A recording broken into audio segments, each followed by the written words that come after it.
కృష్ణానది తీరాన వెలిసిన మహాక్షేత్రం మట్టపల్లి లక్ష్మీనరసింహస్వామి ఆలయంలో ఆధ్యాత్మిక సందడి నెలకొంది. రేపటి బ్రహ్మోత్సవాలు ప్రారంభం కానున్నాయి. భారీ సంఖ్యలో తరలివచ్చే భక్తుల కోసం అన్ని ఏర్పాట్లు చేశారు ఆలయ నిర్వాహకులు.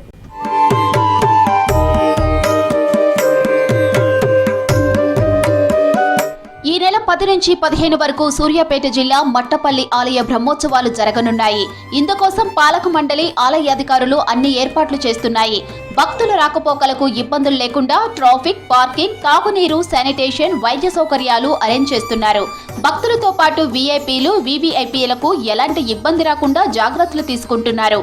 ఎండకు భక్తులు ఇబ్బందులు పడకుండా చలువ పందిళ్లు ఏర్పాటు చేశారు.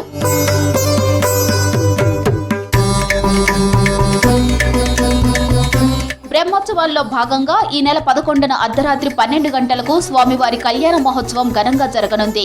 ఈ వేడుకను చూసేందుకు దేశ విదేశాల నుంచి భక్తులు తరలి వచ్చే అవకాశం ఉందన్నారు ఆలయ పురోహితులు. బ్రహ్మోత్సవాల్లో రథోత్సవం ముఖ్య ఘట్టమని తెలిపారు. 9వ తారీఖు పరంపదోత్సవం జరుగుతుంది. 10వ తారీఖు ధ్వజారోహణ, తర్వాత 11 నైటు విశేషంగా 12 గంటలకు స్వామివారి బయలుదేరి బయట కళ్యాణ మండపం వద్దకు వేయించేసి అక్కడ బ్రహ్మోత్సవం రంగరంగ వైభవంగా జరుగుతుంది. తర్వాత 15వ తారీఖు పౌళింపు సేవ, 12 ప్రదక్షిణాలు జరుగుతాయి. అంతటితో స్వామివారి యొక్క కళ్యాణోత్సవాలు ముగింపు జరుగుతాయి. ఆ తర్వాత ఈ విశేష పర్వదినాల్లో అశేష భక్త జనవాహినికి దేవస్థానం వారు చొరవ పందిళ్ళు, మంచినీళ్ళ ఏర్పాట్లు, స్నానాల ఏర్పాట్లు ఈ యొక్క బ్రహ్మోత్సవాన్ని, కళ్యాణ మహోత్సవాన్ని తిలకించి దండిలు కాగలని కోరుచున్నాం. అలా ప్రతి 11 సంవత్సరాలకోసారి కృష్ణవేదమ్మ పొంగి స్వామివారిని జలాభిషేకం చేసుకుని ఇక్కడ పావనమవుతున్న చరిత్ర. ఈ క్షేత్రాన్ని యమమోహిత క్షేత్రం అని కూడా అంటారు. సాక్షాత్ యమధర్మరాజే వచ్చి స్వామివారికి 30 ప్రదక్షిణాలు చేస్తారని చరిత్ర.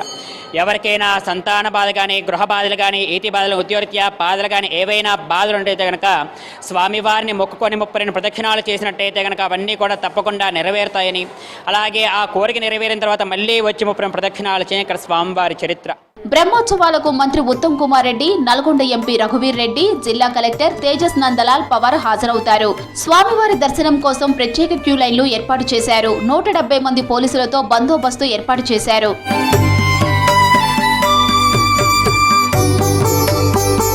ఇక్కడ స్వామివారు మహిమగల దేవుడన్నారు భక్తులు. స్వామివారిని దర్శించుకుంటే కోరిన కోరికలు నెరవేరుతాయన్నారు. 3 సంవత్సరాలు బట్టి ఈ దేవస్థానానికి వచ్చి మేము ఇక్కడ అన్నదానం కూడా చేయటం జరుగుతుంది. చాలా సత్యమైన దేవుడు, పవర్ఫుల్, నిజంగా మొక్కితే వరాలు ఇచ్చే దేవుడు. ఇక్కడ ఏర్పాట్లు చాలా బాగుంటాయండి. అందరు కూడా అయ్యగారు కూడా మంచి ఆశీస్సులు ఇస్తారు. చాలా మంది భక్తులు కూడా ఇక్కడికి వస్తూ ఉంటారు. కళ్యాణం కూడా చాలా గొప్పగా జరిగింది. ఇక్కడ వచ్చి ఒక 32 రౌండ్స్ వేస్తే మనం కోరుకున్నది ఏదైనా నెరవేరుతుంది. మేము లాస్ట్ ఇయర్ వచ్చి ఒక కోరాం, అది నెరవేరింది. మళ్ళీ ఇప్పుడు దానికోసం మళ్ళీ 32 రౌండ్స్ వేయడానికోసం మళ్ళీ వచ్చాము. ఇక్కడికి వస్తే మంచి కృష్ణానది తీరంలోనే ఉంది, అన్ని ఫెసిలిటీస్ ఉన్నాయి, అన్నదానం అన్నీ ఉన్నాయి. సో మేము ఎప్పుడు వచ్చినా మంచి హ్యాపీగా ఉన్నాం. ప్రతి కళ్యాణానికి వస్తాను, ప్రతి ఉత్సవానికి వస్తాను. స్వామివారు మాకు విలవేలుపుగా ఏది కోరుకుంటే అది, ఏ కష్టం వచ్చినా కానీ స్వామివారు మాకు అండగా నిలబడి చేస్తూ ఉన్నారు ఇప్పటిదాకా. మేము అదే నమ్మకంతో ఇన్ని సంవత్సరాల నుంచి స్వామివారి దగ్గరికి వస్తూ ఉన్నాం. మట్టపల్లి బ్రహ్మోత్సవాలు మరిచిపోలేని అనుభూతిని అందించేలా ఏర్పాట్లు చేస్తున్నారు ఆలయ అధికారులు.